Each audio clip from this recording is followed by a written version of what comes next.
자, 우리 은혜 받으실 하나님 말씀 봅니다. 요한복음 17장 6절로 19절입니다. 요한복음 17장 6절로 우리 19절인데 오늘 6절로 11절까지만 먼저 보도록 하겠습니다. 제가 한 절 읽고 여러분이 한 절 읽고 이렇게 교독해 주시고요. 신약성경 177페이지입니다. 주보를 참조하셔도 좋습니다. 6절 봉독합니다.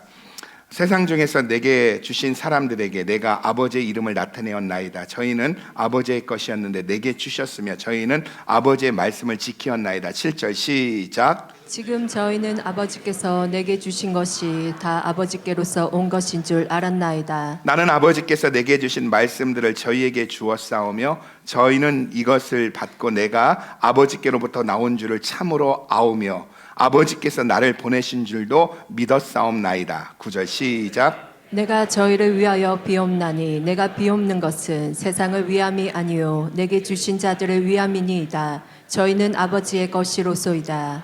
내 것은 다 아버지의 것이요 아버지의 것은 내 것이온데 내가 저희로 말미암아 영광을 받았나이다. 나는 세상에 더 있지 아니하오나 저희는 세상에 있사옵고 나는 아버지께로 가옵나니 거룩하신 아버지여 내게 주신 아버지의 이름으로 저희를 보존하사 우리와 같이 저희도 하나가 되게 하옵소서. 아멘.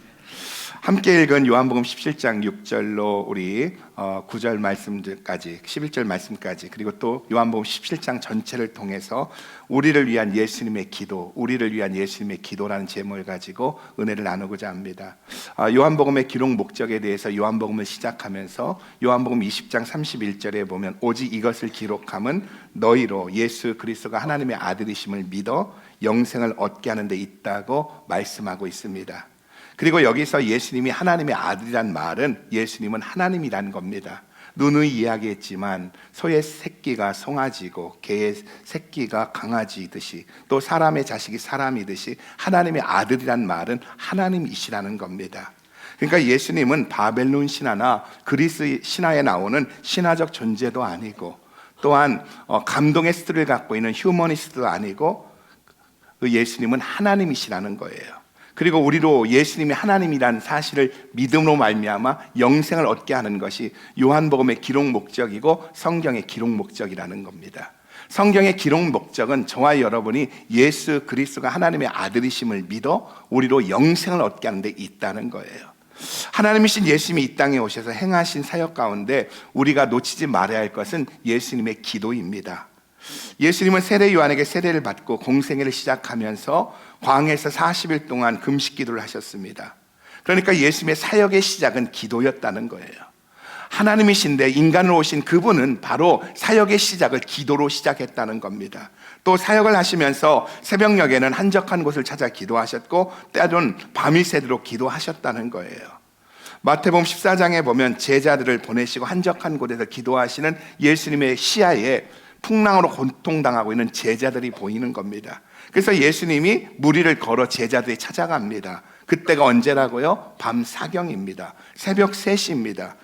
이처럼 예수님은 밤이 맞도록 기도했다는 거예요. 예수님은 사역의 시작을 기도했고 기도로 사역을 시작했고 또한 그 사역을 기도로 이루어졌고 때로는 밤이 맞도록 기도했다는 겁니다. 또 벳세다 광야에서 떡 5덩어리와 물고기 2마리로 5,000명을 먹이실 때에도 하늘을 우러러 기도로 축사하시고 떼어주니까 오병이어의 기적이 일어났다고 말씀하고 있습니다.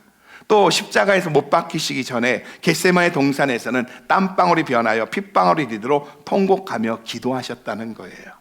예수님은 사역을 기도로 시작했고 또한 사역을 기도로 했고 또한 항상 마지막도 기도로 마치셨다는 거예요. 이와 같이 하나님의 아들이신 예수님의 생애는 기도하는 생애였다는 겁니다. 그런데 오늘 본문 17장에 보면 요한복음 17장은 예수님께 세상을 떠나시기 바로 직전에 마지막으로 하신 유명한 기도입니다. 기도로 시작하신 예수님이, 기도로 사역하신 예수님이 이제 마무리하는 마지막 기도, 그 내용이 오늘 요한복음 17장이라는 거예요. 이제 이 밤만 지나면 예수님은 6월절 어린 양으로 십자가에서 물과 피를 쏟고 죽습니다. 정확히 이야기해서 9시간 뒤이면 예수님이 십자가에 죽습니다. 예수님이 이 사실을 아셨습니다. 십자가의 죽음이 눈앞에 왔음을 알았다는 거예요. 그런데 오늘 본문을 보면은 죽음을 눈앞에 둔 예수님은요, 다른 어떤 것을 하지 않으시고 마지막으로 제자들을 위하여, 교회를 위하여 기도하셨다는 거예요. 먼저 우리는 예수님이 죽음을 앞두고 기도하셨다는 사실 앞에서 두 가지 사실을 알 수 있는데, 첫째는요, 예수님이 제자들을 세상에 남기시면서 마지막으로 하신 것이 기도였다면 예수님은 지금도 우리를 위해 하나님 우편에서 기도하고 계신다는 거예요. 그래서 히브리서 4장 14절은 이렇게 말하고 있습니다. 같이 한번 읽어봅니다. 시작. 그러므로 우리에게 큰 대제사장이 있으니 승천하신 자 곧 하나님의 아들 예수시라. 우리가 믿는 도리를 굳게 잡을지어다. 예수님은 죽으시고 부활하시고 승천하셨는데 그분은 대제사장이라는 거예요. 여기서 대제사장이라고 말하고 있는데, 여러분, 대제사장이 하는 일이 뭐지요? 하나님과 우리 사이를 중보하는 겁니다. 대제사장은 하나님과 우리 사이의 관계를 회복시키는 겁니다. 그분이 대제사장인데 예수님이 대제사장이라는 겁니다. 그러니까 우리의 대제사장이 되신 예수님은 지금도 하나님 우편에 계신다는 거예요. 대제사장으로 계신다는 거예요. 그러면 하나님 우편에서 뭐 하신다고요? 우리 기도하신다는 겁니다. 이 이야기가 로마서 8장 34절입니다. 같이 한번 읽어봅니다. 시작. 누가 정죄하려 죽으실 뿐 아니라 다시 살아나신 이는 그리스도 예수시니 그는 하나님 우편에 계신 자요 우리를 위하여 간구하시는 자시니라. 여러분, 예수님은 대제사장으로서 하나님 우편에서 오늘 우리를 위하여 기도하고 계신 줄 믿으시기 바랍니다.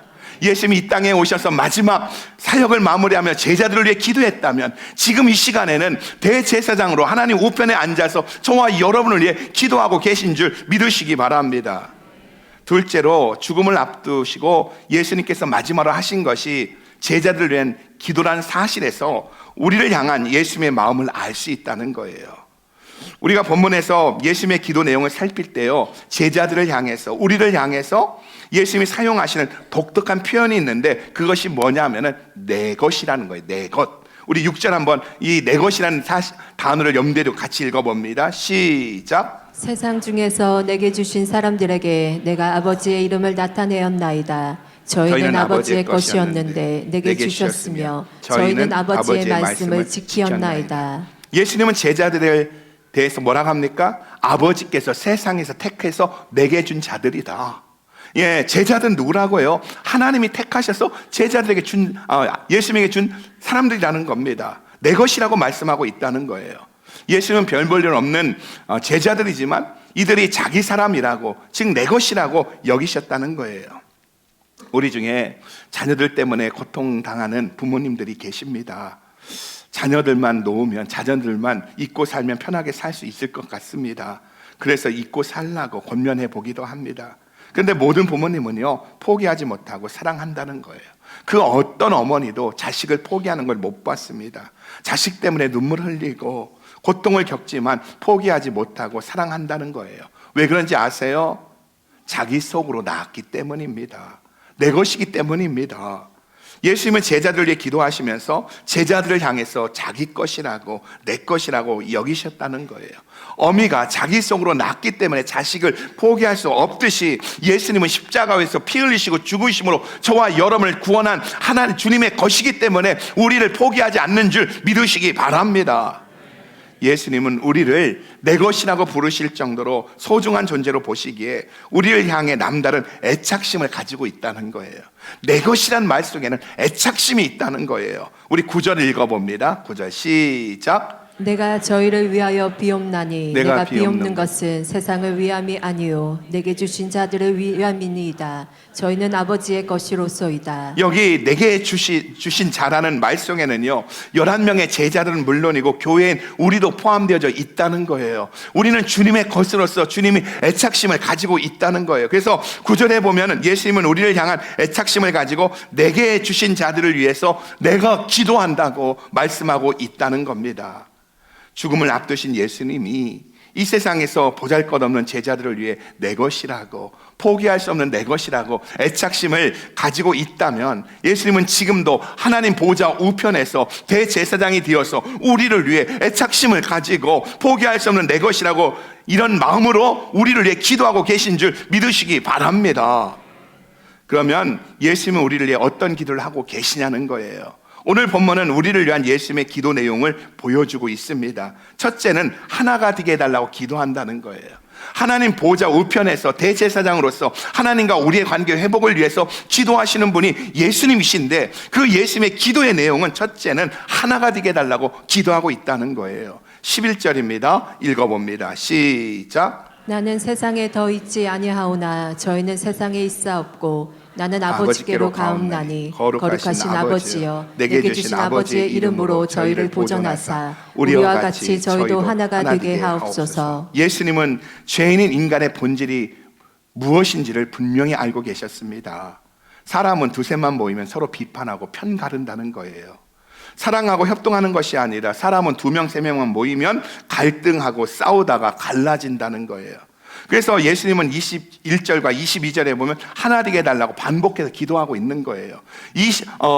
11절에도 하나가 되게 해달라고 기도하고요. 우리 같이 한번 21절과 22절 같이 읽어봅니다. 시작. 아버지께서 내 안에 내가 아버지 안에 있는 것 같이 저희도 다 하나가 되어 우리 안에 있게 하사 세상으로 아버지께서 나를 보내신 것을 믿게 하옵소서. 내게 주신 영광을 내가 저희에게 주었사오니 이는 우리가 하나가 된 것 같이 저희도 하나가 되게 하려 함이니이다. 예수님은 성부 하나님, 성자 예수님, 성령 하나님이 하나이듯이 마치 팀 켈러 목사님의 그 왕의 십자가라는 책에서처럼 서로가 서로를 높이고 서로가 서로를 찬양하면서 함께 춤을 추며 하나가 되어졌듯이 제자들이 하나가 되게 해달라는 거예요. 이 기도를 하고 있다는 겁니다.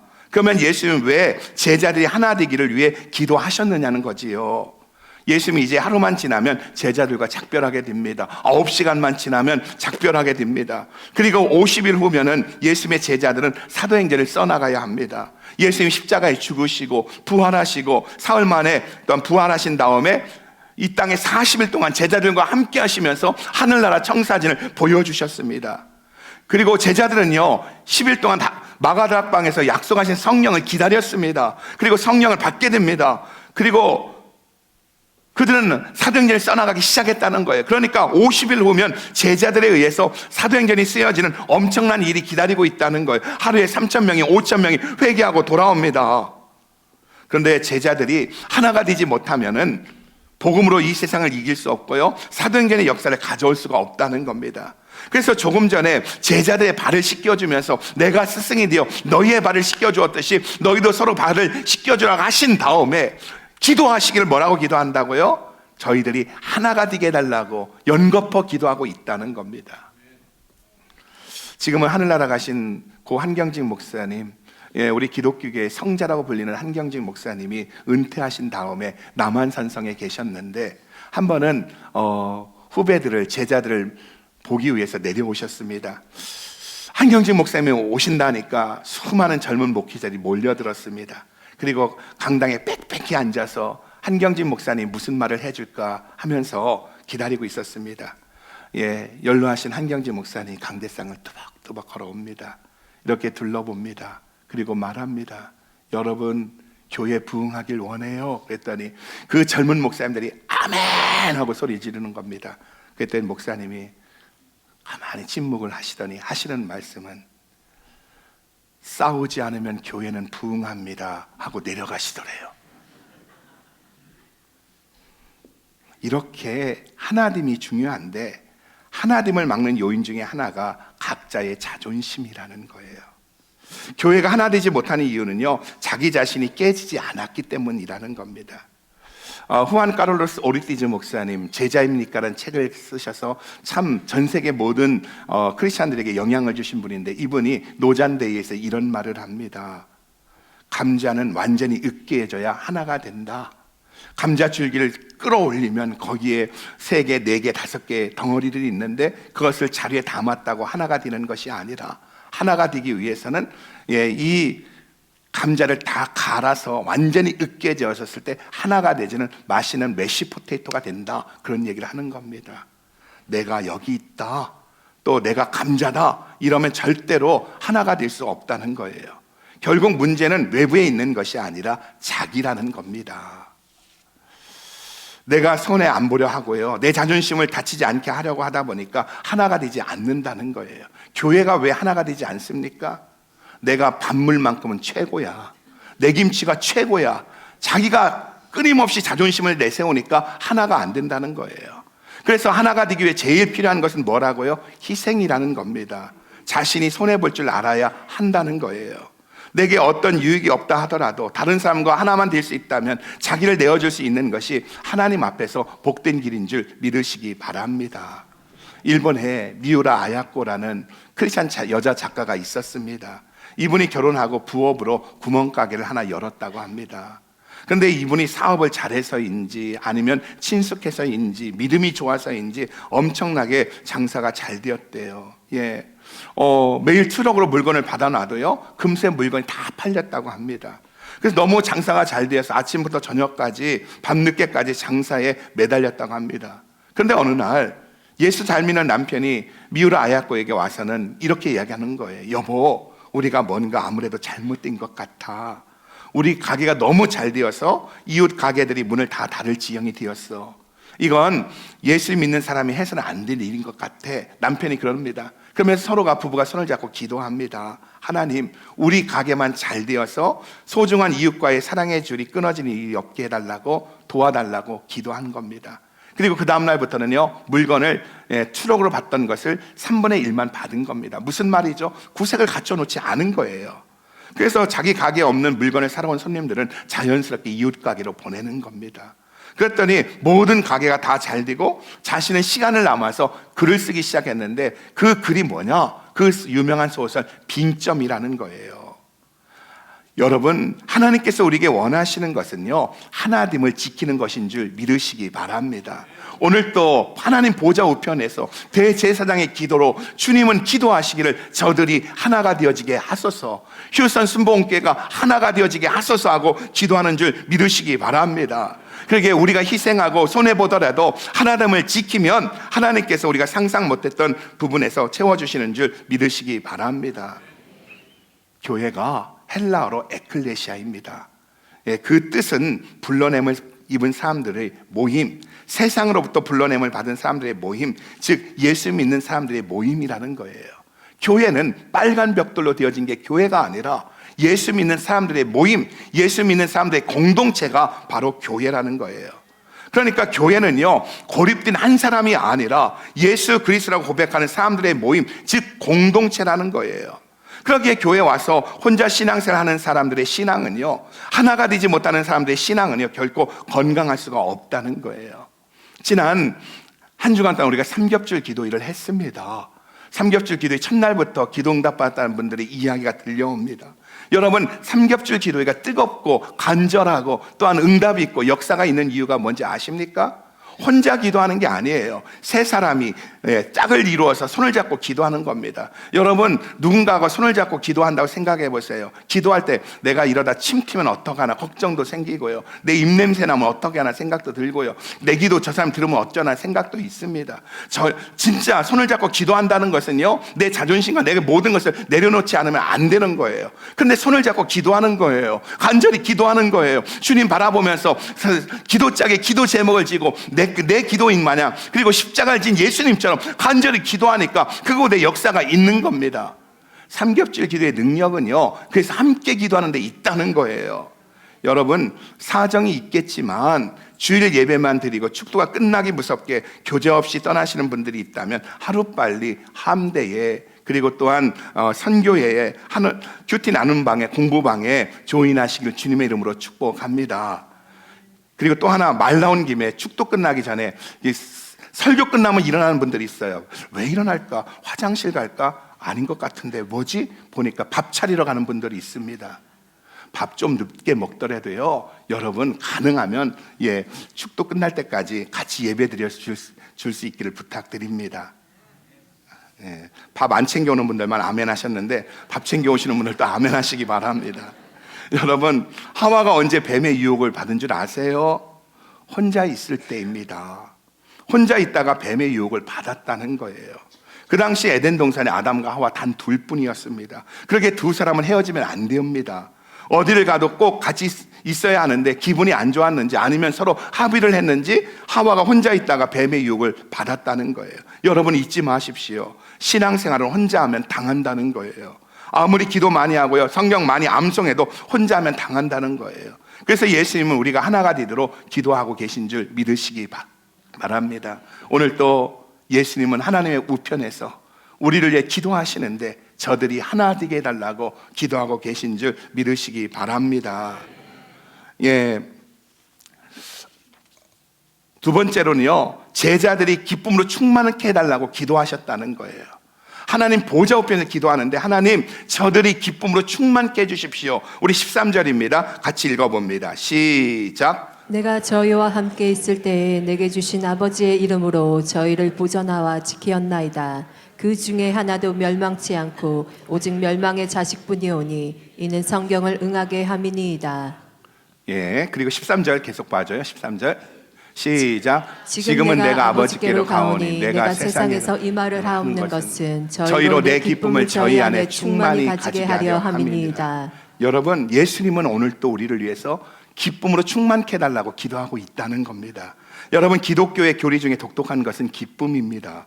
기독교는 단적으로 슬픔이 아니라 기쁨이고요, 좌절이 아니라 희망이라는 겁니다. 그래서 사도 바울은 빌립보 4장 4절로 5절에서요, 자신은 감옥에 갇혀 있으면서도 빌립보 교인들에게 뭐라고 말한지 아십니까? 주 안에서 항상 기뻐하십시오. 다시 말하노니 기뻐하십시오. 너희의 관용을 모든 사람에게 알게 하십시오. 주께서 가까이 계십니다라고 말할 수 있었던 겁니다. 여러분, 감옥 안에 갇혀 있는 사람이, 감옥 안에 있는 사람이 감옥 밖에 있는 사람에게 기뻐하라고 권면할 수 있는 것은 기독교라는 거예요.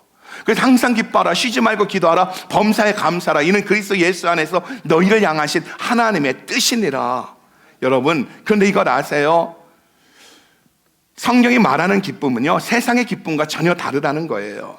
세상에서 말하는 기쁨은 쾌락입니다, 즐거움입니다, 명예입니다, 물질입니다. 그래서 집 한 채 사면 기쁘고, 좋은 차 사면 기쁩니다. 매상 올라가면 기쁩니다. 사업장 오픈하면 기쁩니다. 그런데 문제는요, 이것들은 며칠도 못 가는 기쁨이라는 거예요. 유통기한이 있다는 거예요. 그러나 성경에서 말하는 기쁨은 구원이고 거듭남이고 부활이고 천국이라는 거예요. 이것은 외면적인 기쁨이 아니라 내면적인 기쁨입니다. 어느 누구도 빼앗을 수 없는 기쁨이고요, 세상의 어떤 아픔도 불행도 이겨낼 수 있는 기쁨이라는 거예요. 다시 말해 주님이 주시는 기쁨이라는 거예요. 여러분, 그런데 이걸 아세요? 기쁨은 원래 혼자서 무엇을 한다고 얻어지는 게 아니라는 거예요. 여러분, 혼자서 아무리 잘 차려놓고 먹는다고 한들 기쁘겠느냐는 거예요. 막 스테이크 구워가지고 미디움으로 해가지고 피기가 찰찰해갖고 피가 뚝뚝 떨어지기 일보 직전에 막 그거에다가 랍스터 구워놓고 혼자 먹어보세요. 맛있나? 그런데 이상하게도요, 김치국만 있어도요, 교회에서 먹으면 맛있습니다. 제가 삼겹줄 기도에 정확히 3파운드가 쪘습니다. 아침이 맛있어서 먹다 보니까 별거 아니었습니다. 콩나물 김치국, 미역국 그런 것이었지만요, 같이 먹으니까 맛있는 거예요. 맞아요. 혼자 먹으면 맛이 없고 기쁘지 않은데요, 여러분, 같이 먹으면 기쁘고 맛있는 줄 믿으시기 바랍니다. 요한복음 4장에서요, 예수님께서 사마리아 여인에게 복음을 증거하는 사건이 나옵니다. 배고픔도 있고 복음을 증거하고 계셨던 것 같아요. 그러자 제자들이 예수님께 와서 말하는 거예요. 예수님, 시장하지 않으세요? 라고 묻는 겁니다. 그러자 예수님께서 뭐라고 대답한지 아세요? 내게는 너희들이 모르는 양식이 있다, 그러는 거예요. 배고프지 않으세요? 내게는 너희들이 모르는 양식이 있어. 그러자 제자들이 말하기를 누가 예수님한테 먹을 걸 갖다 줬나 보다. 분명히 박권사님 좀 전에 왔다 가더니 박권사님 뭐 맛있는 거 갖다 줬나 보다, 그러는 거예요. 그러면 수근거리는 거예요. 그때 예수님이 그렇게 말합니다. 나의 양식은 나를 보내신 이의 뜻을 행하며 그의 일을 온전히 이루는 이것이니라 하시는 거예요. 예수님의 기쁨은 아버지 하나님의 뜻을 이루고 온전히 이것을 이룰 때 오는 기쁨이라는 거예요. 무슨 말인지 아시겠어요? 쉽게 말해 내가 한 여인에게 복음을 증거하고 영혼 구원하니까 안 먹어도 배부르다는 겁니다. 여러분, 안 먹어도 배부른 감격을 누려보셨는지요? 선교지 가면 많이 누립니다. 어느 분이 그래요. 선교지에 가서 한 영혼 만나고 같이 예배 드리다 보니까 한참 정신없이 그러다 보니까 자기가 하루 종일 아무것도 안 먹었더라고. 그런데도 배고픈 줄 모르고요, 기쁨으로 복음을 전했다고 그런 얘기를 하는 걸 들었습니다. 안 먹어도 기쁘다는 거예요. 이것이 그리스도인의 기쁨인 줄 믿으시기 바랍니다. 예수님은 지금도 이 순간도 우리가 기쁨으로 충만하게 해달라고 기도하고 계신 줄 믿으시기 바랍니다. 하나님, 저희로 기쁘게 하여 주십시오. 하나님의 뜻을 알고 행하는 기쁨을 저들에게 주십시오 하고 참된 기쁨을 위하여 기도하고 계신 줄 믿으시기 바랍니다. 세 번째로, 예수님은 제자들이 악에 빠지지 않게 해달라고 기도하셨다는 거예요. 우리 14절과 15절 읽어봅니다. 시작. 내가 아버지의 말씀을 저희에게 주었사오매 세상이 저희를 미워하였사오니 이는 내가 세상에 속하지 아니함 같이 저희도 세상에 속하지 아니함을 인함이니이다. 내가 비옵는 것은 저희를 세상에서 데려가시기를 위함이 아니요 오직 악에 빠지지 않게 보존하시기를 위함이니이다. 예수님은 이렇게 말합니다. 기도하기를 오직 저희들 데려감을 위함이 아니라 오직 저희가 시험에 들지 않고 악에 빠지지 않길 원합니다. 예수님이 가르쳐주신 주기도문에 보면은요, 너희는 이렇게 기도하라. 하늘에 계신 아버지의 이름이 거룩히 여김을 받으시오며, 이렇게 시작한 기도가요, 나중에 어떻게 합니까? 우리를 시험에 들게 하지 마옵시고 다만 악에서 구하옵소라고 기도하라는 겁니다. 예수님이 가르쳐주신 기도는요, 우리로 시험에 들지 않고 악에 빠지지 않게 해달라고 기도하라는 거예요. 여기에 보면 시험이 나오고요, 악이 나옵니다. 여기서 시험에 들지 않게 해달라는 기도는요, 내면적인 면을 말한다면, 악에서 보호해달라는 것은 외면적인 것을 말한다는 거예요. 그러니까 우리는 양면에서 공격을 받는다는 거예요. 신앙생활하는 우리는 양면에서 공격을 받는데, 우리를 외부에서 공격하는 것은 악한 세력이라는 거예요. 예수님이 마지막 심판할 때까지 사단을 제한적으로 활동하기 때문에 악한 세력이 우리를 끊임없이 공격한다는 거예요. 그리고 또 우리 내면에서 시험을 가져오는 것은 우리 자신이라는 거예요. 우리는 악의 공격과 시험이 있는데 시험은 내면적인 거라는 거예요. 내 자신이라는 거예요. 그래서 우리 믿는 자들에게 가장 쉽게 찾아오는 시험이 뭐지요? 섭섭함이라는 겁니다. 교회에서 봉사하고 사역할 때 괜히 섭섭한 감정을 느끼게 한다는 거예요. 나는 이렇게 맨날 설거지하고 있는데 쟤는 뭐야? 섭섭함. 나도 모르게 어느 순간 사람으로 인해서, 물질로 인해서, 상황으로 인해서 시험에 빠질 때가 많이 있다는 거예요. 그런데 이 시험은요, 밖에서 온 것 같지만 분명한 것은 내가 만들었다는 거예요. 그래서 예수님은 우리를 위해 기도를 가르쳐 주시면서 시험에 들지 말고 악에서 건져달라고 기도하라고 하셨다는 거예요. 그리고 우리 예수님은 지금도 우리를 위해서 시험에 들지 않게 해달라고, 악에 빠지지 않게 해달라고 기도하고 계신 줄 믿으시기 바랍니다. 여러분, 지금도 사단은요, 믿는 자들을 집어삼키려고 우는 사자처럼 돌아다닌다는 것 아십니까? 그래서 은혜 받고 예배당을 나눠서 쓰는 순간, 우리가 이렇게 뜨겁게 예배하고 은혜 충만해서 나서는 순간, 예배드리고 친교실에 가는 순간, 우리는 원수 마귀가 숨겨놓은 수많은 쥐레들을 보게 된다는 거예요.